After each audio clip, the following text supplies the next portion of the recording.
Our story begins with Adam. Adam is an economics student, trying to plan his future and succeed in his studies. He always supported those around him. But one day, he realized that all his efforts were unreciprocated. Worse, during the most difficult period of his life, his friends were nowhere to be found.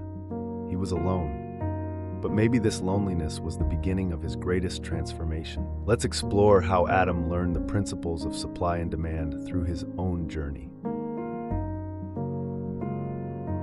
Adam thought everything in his life was going well. He valued his friends, his girlfriend, and his social circle. He listened to their problems and always tried to help. But one day, he noticed that his loved ones started taking him for granted. Their interest in him faded, and his closest friends were no longer around when he needed them the most.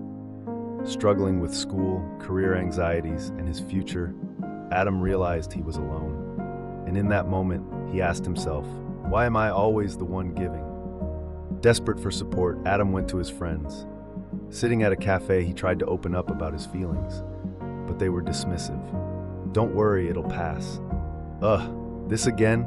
they said, quickly changing the subject. At that moment, Adam realized that the people he called friends were not true friends after all. Development, discovering supply and demand.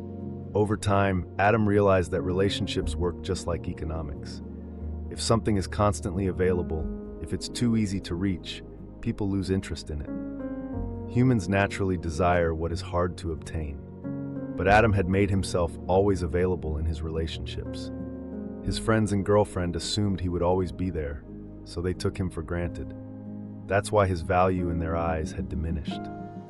To self-discovery.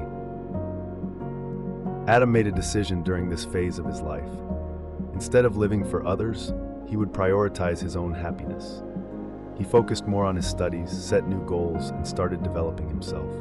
He enrolled in online courses, met new people, and carefully selected who he spent time with.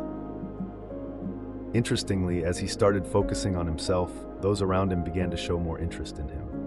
Because now Adam knew his own worth. Increasing your own value. Through this journey, Adam learned that the most important thing in life is self-love and self-respect. If you ever feel undervalued, don't wait for others to recognize your worth. Take control of your own life. People are naturally drawn to those who know their value. What truly matters is focusing on your inner peace and personal growth. A new beginning. Adam is now a different person. He learned to love himself, realized his worth, and took his life in a new direction.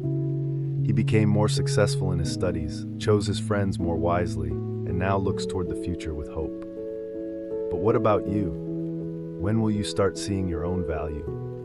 If you've watched this video, you've already taken the first step toward change.